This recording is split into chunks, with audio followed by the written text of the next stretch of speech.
அவ்வளோ பேரும் வடிவேலுடைய மதுரை ஸ்லாங்கில் சொல்லவே இல்லை அப்படின்னு சொல்லாத நாளே கிடையாது. எனக்கு வந்தால் ரத்தம், உனக்கு வந்தால் தக்காளி சட்னியாங்கிறது இருக்கு இல்லையா, அதான் டொமேட்டோ எஃபெக்ட். ஏன்னா நேரடியாக ரத்தம் வருது, தக்காளி சட்னியாங்கிற அப்படிங்கிறது வந்து டொமேட்டோ எஃபெக்ட். நம்ம கவுண்டமணி இன்னைக்கு வரை ஏன் கொண்டாடுறோம் இல்லையா? ஏன் கொண்டாடுறோம் அப்படின்னா, கவுண்டமணி வி சேகர் அவர்களுக்கு 5 லட்ச ரூபாய்க்கு சம்பளத்தில் படம் பண்ணுவார். 98 கமலால் இளையராஜான்னு பேர் போட்டால் அரங்கு அதிருது. இன்றைக்கும் இளையராஜான்னு பேர் போட்டால் அரங்கு அதிருது.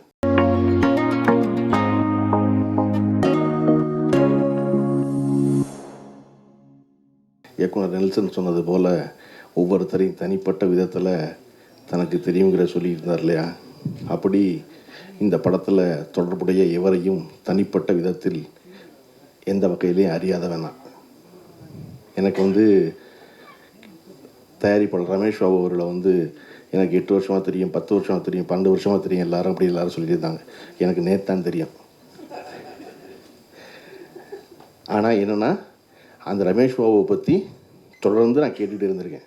உதவி இயக்குநர்கள் எல்லோரும் சொல்லி சினிமாவில் எவர் வெற்றி பெறுவார் என்றால், எவரெல்லாம் உதவி இயக்குநர்களை பொன்னை போல பார்த்து கொள்கிறார்களோ அவர்கள் பெருவெற்றி பெறுவார்கள் என்ற நம்பிக்கை. தன் படத்தில் இருக்க உதவி இயக்குநர்கள் இல்லை, பொதுவாகவே உதவி தன் படத்தில் வேலை செய்கிற ஆளை நல்லா பார்த்துக்கிறதே அதிகம். அப்படிலாம் ரமேஷ் பாபு வந்து எங்கெல்லாம் உதவி இயக்குனர் யாரோ சொன்னார்னா உடனே நின்று அவரோட பேசி ஜெகன் சொல்கிற மாதிரி சிட்டிங்கை போட்டு அதுக்கப்புறம் கிளம்புறவர்.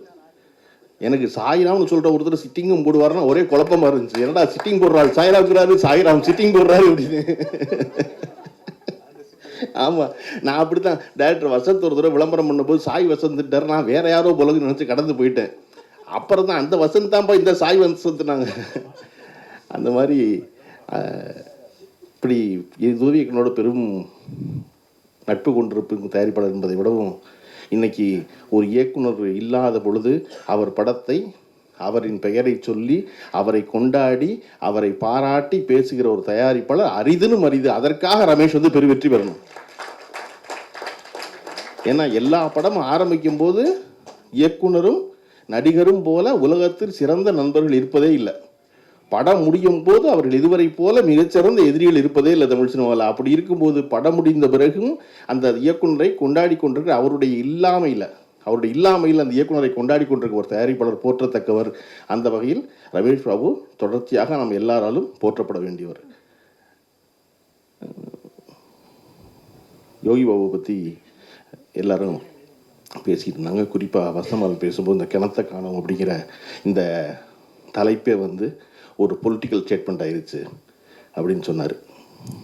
வடிவேலு பேசின எல்லா வசனங்களும் தமிழ்நாட்டில் இன்றைக்கி ஒரு பொலிட்டிக்கல் ஸ்டேட்மெண்ட். வடிவேலுங்கிற ஒரு மனிதன் இல்லாமல் இன்றைக்கி தமிழ்நாடு விடிவதில்லை, தமிழ்நாடு முடிவதில்லை. எல்லாரும் ஏதாவது ஒரு வகையில், அது கோயம்புத்தூர்காரரோ விழுப்புரத்துக்காரரோ கன்னியாகுமரிக்காரரோ அவ்வளோ பேரும் வடிவேலுடைய மதுரை ஸ்லாங்கில் சொல்லவே இல்லை அப்படின்னு சொல்லாத நாளே கிடையாது. வடிவேலுடைய செய்தி எல்லாமே ஏன் பொலிட்டிக்கல் ஸ்டேட்மெண்ட் ஆகுது? வடிவேலு சொன்ன 2 வரி பூரா அப்படின்னா, நீங்கள் பார்த்தீங்கன்னா சூரிய நாராயணன் அவர்கள் எழுதிய நோய்களின்றி வாழ முடியாதாங்கிற ஒரு புத்தகம் படிச்சுக்கிட்டு இருந்தேன். அவர் நினச்சிருந்தார், அவர் டைட்டீஷியன், அவர் நினச்சிருந்தார். அந்த புத்தகத்தில் வந்து டொமேட்டோ எஃபெக்ட் அப்படின்னு ஒரு வார்த்தை இருக்குது. மருத்துவ உலகில் டொமேட்டோ எஃபெக்ட்ங்கிறது என்ன அப்படின்னா, அது மெடிக்கல் ஜர்னல்கள் எல்லாவற்றிலும் பயன்படுத்தப்படுற வார்த்தை. அதனால நம்மளை போல அவர்களுக்கு அந்த வார்த்தையினுடைய புழக்கம் தெரியாது, சொல்லாட்சி தெரியாது. எதுக்கு டொமேட்டோ எஃபெக்ட்னு மருத்துவ உலகம் சொல்லுது அப்படின்னா, நேரடியாக நிரூபிக்கப்பட்ட ஒன்றை ஒப்புக்கொள்ள மறுப்பது. இதுதான் விஞ்ஞானம், இதுதான் அறிவியல், இதுதான் நடந்திருக்கு அப்படின்னு எல்லா ஆதாரமும் இருந்தாலும் ஒத்துக்க மாட்டான். ஒத்துக்கலைன்னா அதுக்கு பேர் டொமேட்டோ எஃபெக்ட்னு பேர். அது 86 அமெரிக்காவில் முழுமையாக தக்காளியால் தான் எல்லா நோயும் பரவுதுன்னு வட அமெரிக்கா நம்புச்சு. இல்லைன்னு மருத்துவ ரீதியாக நிரூபித்த பிறகும் வட அமெரிக்காவில் இல்லை தக்காளி தான் காரணம்னு நான் நம்பிக்கிட்டே இருந்தேன். அதனால அதுக்கு பேர் டொமேட்டோ எஃபெக்ட். உறுதியாக நடக்கும் ஒன்று, உறுதியாக இருக்கும் ஒன்று, உறுதியான அறிவியல் ஒன்று, அதை ஒப்புக்கொள்ளாததுக்கு பேர் டொமேட்டோ எஃபெக்ட். அது எனக்கு இன்றைக்கி தெரியுது ஒரு டைட்டீஷியன் புத்தகத்தை படிக்கும்போது. ஆனால் வடிவேலுக்கு எப்போ தெரிஞ்சிருக்கு அப்படின்னா, எனக்கு வந்தால் ரத்தம், உனக்கு வந்தால் தக்காளி சட்னியாங்கிறது இருக்கு இல்லையா, அதுதான் டொமேட்டோ எஃபெக்ட். ஏன்னா நேரடியாக ரத்தம் வருது, தக்காளி சட்னியாங்கிற அப்படிங்கிறது வந்து டொமேட்டோ எஃபெக்ட். நேரடியாக ரத்தம் இருக்குது, ஆனால் நீ தக்காளி சட்னிம்பியா அப்படின்னு. அப்போ ஒரு நகைச்சுவை நடிகன் என்பவன் சொல்லுகின்ற ஒரு வார்த்தை ஒரு அரசியல் செய்தியாக மாற முடியும் அப்படின்னா, நகைச்சுவை நடிகர்களை தமிழ்நாடு அவ்வளவு சிறந்தவர்களை வைத்திருந்திருக்கிறது. அந்த வரிசையில் இன்னைக்கு யோகி பாபு இடம்பெறணும் தான் எல்லாரும் வாழ்த்துறோம். ஆனால் நிவாஸ் பிரசன்னாவும் யோகி பாபுவும் எல்லாவற்றையும் அவர்களுடைய வாழ்நாளில் அறிந்து கொள்ள முடியாது. என் வாழ்நாள் அறிஞ்சிட்டோம் எல்லாத்தையும். எவன் ஒருத்தர் இருந்திருக்கான், யாரோ ஒருத்தர் நடத்தியிருக்கான், அவன் சொன்னதை தான் தெரிஞ்சுக்கிறோம் இல்லையா? சினிமாவில் எப்பொழுது என்ன செய்யக்கூடாது அப்படின்னா அட்வைஸ் மட்டும் பண்ணக்கூடாது. ஏன்னா யார் அட்வைஸையும் யாரும் கேட்க மாட்டான். கேட்பாங்களா யாராவது? ஏன் சினிமாவில் கேட்க மாட்டாங்க? ஏன் கேட்க மாட்டாங்கன்னா ஏற்கனவே வீட்டில் சொல்ல கேட்காம தான் இங்கே வந்திருக்கோம் இல்லையா? சினிமாவுக்கு யாரெல்லாம் வந்தா, யாரெல்லாம் வீட்டில் சொல்கிறது கேட்கலையோ, யாரெல்லாம் வாத்தியார் சொல்கிற கேட்கலையோ, ஆசிரியர் சொன்ன கேட்கலையோ, பள்ளிக்கூடத்தில் சொன்ன கேட்கலையோ, அவர்கள் எல்லாம் சினிமா கிளம்பி வந்திருக்கோம். இங்கே வந்து எப்படி இன்னொருத்தர் சொல்கிற கேட்போம்? கேட்க மாட்டோம். அதெல்லாம் எனக்கு தெரியும்போம். அப்போ இங்கே என்ன செய்யணும்? பகிர்ந்துக்கணும் எல்லாத்தையும். எனக்கு தெரிந்த வந்து இன்னொருத்தருக்கு சொல்லணும், இன்னொரு தெரிஞ்ச உடனே எனக்கு சொல்லணும். நம்ம கவுண்டமணி இன்றைக்கி வரை ஏன் கொண்டாடுறோம் இல்லையா? ஏன் கொண்டாடுறோம் அப்படின்னா, கவுண்டமணி வி. சேகர் அவர்களுக்கு 5 லட்ச ரூபாய்க்கு சம்பளத்தில் படம் பண்ணுவார். படம் பண்ணும் பொழுது கூடவே வந்து ஒரு பெரிய ஹீரோடைய படம் கேட்பாங்க. கேட்கும்போது கவுண்டமணி எந்த கவலையும் இல்லாமல் 25 லட்ச ரூபா சம்பளம் சொல்லுவார். அந்த பெரிய கம்பெனி தவிச்சிரும். என்னடா அந்த வி. சேகர் நம்ம ஸ்டுடியோவில் தான் எடுக்கிறாரு, 40 நாள் டேட் வாங்கி கொடுத்துருக்காரு கவுண்டமணி, அதுக்கு 5 லட்ச ரூபா சம்பளம், நமக்கு 5 மடங்கு 25 லட்ச ரூபாயா 10 நாளைக்குன்னு கேட்டபோது கவுண்டமணி சொல்கிறேன், அவன் என்னை ஹீரோ வச்சுருப்பான், நீ எடுப்பியா? உன் படத்தில் யாரோ ஹீரோ, நான் பக்கத்தில் நிற்பேன், அதனால உனக்கு 25 லட்ச ரூபா சம்பளம். அவன் என்னை வச்சு 40 நாள் எடுப்பான். நான் தான் எல்லா முக்கிய வசனத்தையும் பேசுவேன், நான் தான் என்னுடைய வாழ்க்கை மாறப்போகுது. அதில் என்னை எந்த படம் ஞாபகம் வச்சுருப்பாங்க? இந்த 5 லட்ச ரூபா படம் தான் ஞாபகம் வச்சுருப்பான். நீ சொல்கிற ஹீரோ பக்கத்தில் போய் நிற்கிற 25 லட்ச ரூபா படத்தில் ஞாபகம் இருக்க போகிறதில்ல, அதனால அது உனக்கு ஃபைனு அப்படி பாரு கவுண்டமணி. அதை போல் செய்து இன்றும் சினிமாவில் வெற்றிகரமாக இருக்கிற இன்னொரு நபர் யாருன்னா இளையராஜா. இளையராஜா தனித்து, இளையராஜாவை தவிர்த்து தமிழ் சினிமா கிடையாதுன்ற காலகட்டம் ஒன்று உண்டு. வெறுமனை ஒரு பிளாக் அண்ட் ஒயிட்டில் ஃபோட்டோ போட்டு ராகதேவனின் இசையில் போட்டால் எல்லாரும் வந்து வாங்கிக்கிறோம் படத்தை. அவர் லேசாக 92 அந்த இடம் பறிபோகுது. அதை பற்றி அவர் கவலைப்படல, நடத்திக்கிட்டே இருக்கார், படம் பண்ணிக்கிட்டே இருக்கார், தொடர்ந்து நடக்குது. வெற்றி படம் கொடுக்குறாரு. மறுபடியும் அவதாரங்கிற படத்தை நான் பார்க்குறேன். 97 கமலால் இளையராஜான்னு பேர் போட்டால் அரங்கம் அதிருது. இன்றைக்கும் இளையராஜான்னு பேர் போட்டால் அரங்கம் அதிருது. ஒரு மனிதர் எப்படி தன்னுடைய இடத்தை விட்டு விலகி நின்று 30 வருஷம் கழிச்சு கைதட்டு வாங்குறாரு அப்படின்னா, இளையராஜா ஒரு பொழுதும் பெருநிறுவனங்களுக்கு மட்டுமே படம் பண்ணலை. எவரிடம் பணம் இல்லையோ அவருக்கு இளையராஜா படம் பண்ணிக்கிட்டே இருந்தார். இளையராஜா உச்சத்தில் இருக்கும் பொழுது வாங்குகிற சம்பளம் குருவிக்கருப்ப சண்முகத்துக்கு அந்த சம்பளம் கிடையாது. குருவிக்கருப்ப சண்முகம் படுக்க வந்தார், மாப்பிள்ளை மனசு பூ போலாம் படுக்கிறாரு. குருவிக்கருப்ப சண்முகோட படம் இல்லைன்னு தெரியும். பாண்டியராஜன் தேதி கொடுக்குறாரு. இளையராஜா சொல்கிறார் அப்புறம் பார்த்துக்க நான் பணம்ங்கிறார். அன்னைக்கு இளையராஜா உச்ச சம்பளம் பெற்றுக்கொண்டிருந்த ஒருத்தர்.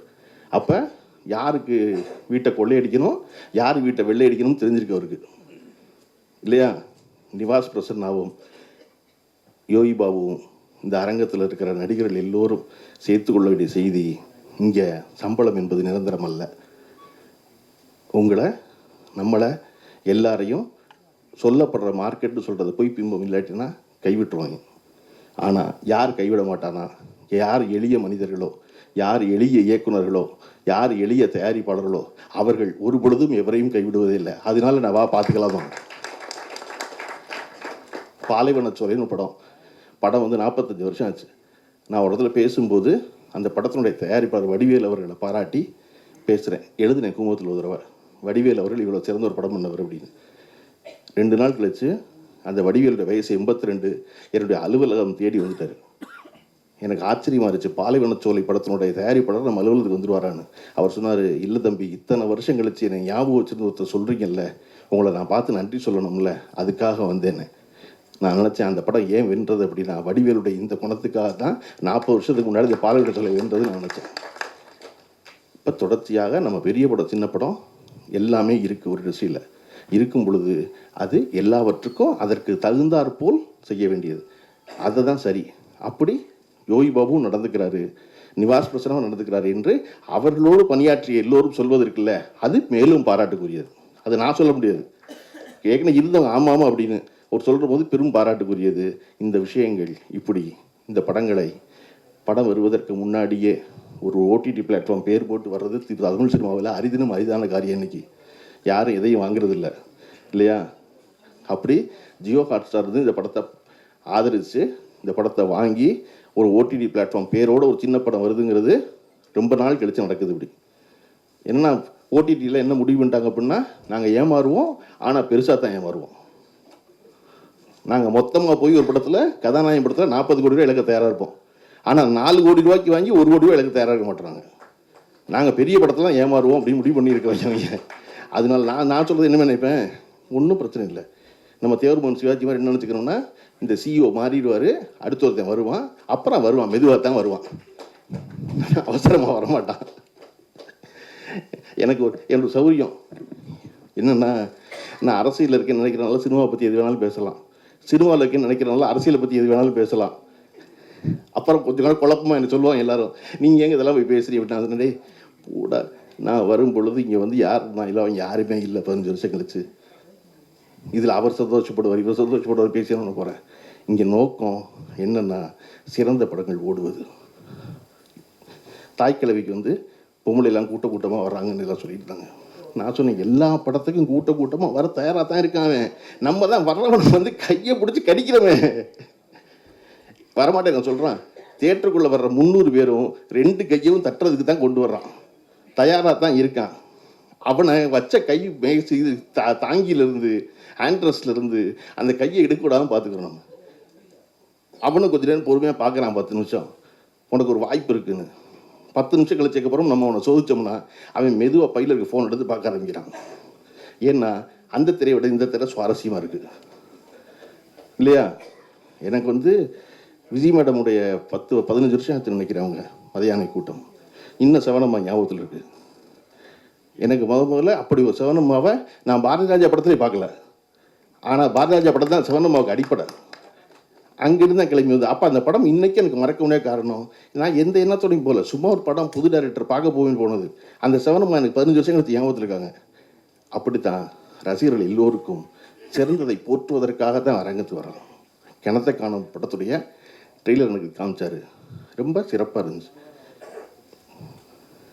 கவிதாபாரதி சொன்னார் இல்லையா, தண்ணீர் படத்தை எடுத்த கிராமங்களுக்கெல்லாம் போகணும்னு. தண்ணீர் எடுக்கப்பட்டது இந்த பரணி ஸ்டுடியோவில். அது வந்து விருதுநகருக்கு பக்கத்தில் இருக்க மஞ்சநாயக்கம்பட்டிங்கிற ஊர் தான் அப்போ செய்தியானுச்சு. திரு எம்ஜிஆர் அவர்கள் முதலமைச்சராக இருக்கும்போது தண்ணி இல்லைன்னு அதை அடிப்படையாக வச்சு கோமல் சுவாமிநாதன் எழுதின நாடகத்தை வாங்கி பாலச்சந்தர் படம் பண்ணார். அப்போ அந்த மஞ்சநாயக்கம்பட்டியை வந்து அத்திப்பட்டின்னு பேர் மாற்றி அந்த மஞ்சநாயக்கம்பட்டியில் போய் எடுக்க முடியாது படப்பிடிப்புன்னு அந்த தண்ணீர் முழுமையாக எடுக்கப்பட்டது இந்த பரணி ஸ்டுடியோவில். ஆனால் இன்றைய சினிமா அப்படி இருக்கா அப்படின்னா இல்லை. இன்றைக்கி அந்த இடத்துக்கே போகணும். அதனால தான் இந்த படத்தினுடைய இயக்குனர் வந்து ஒரு மச்சு வீடு இல்லாத வீடு போகணும்னு தேடி, தண்ணி இல்லாத கிராமம் போகணும்னு தேடி அந்த மெனக்கெட்டது இருக்கு இல்லையா, அதுதான் இந்த படத்தை பார்த்த எல்லோரையும் பாராட்ட வைக்கிறது. அது குறித்து உழைப்பு இருக்குல்ல, எது எப்பொழுதுமே உங்களுக்கு பலன் தராமல் போகாது அப்படின்னா உழைப்பு பலன் தராமல் போகவே போகாது. முயற்சி மெய்வருத்த கூலி தரும். எப்போ? தெய்வத்தால் ஆகாதுனாலும். தெய்வத்தால் ஆகாது ஸ்டேட்மெண்ட் முடிஞ்சிருச்சு. வள்ளுவர் சொன்னது தெய்வத்தால். ஐயோ தெய்வத்தாலே ஆகாதா அப்படின்னு டயர்டாயிடக்கூடாது இல்லையா? என்னடா தெய்வமே முடியாதுங்கிறாங்க, தெய்வத்தால் ஆகாது ஃபுல் ஸ்டாப். அது எண்ணினும் அப்படிங்கிறாரு. கடவுள் கைவிட்டா என்ன? இப்போ நீ முயற்சி பண்ணால் அது மெய் வருத்த கூலி தரும். இந்த படம் அத்தனை பேரும் மெய் வருத்த வேலி பார்த்துருக்காங்க. அதற்கான கூலியை எல்லோருக்கும் வந்து சேரட்டும் என்று வாழ்த்தி விடைபெறுகிறேன். நன்றி, வணக்கம்.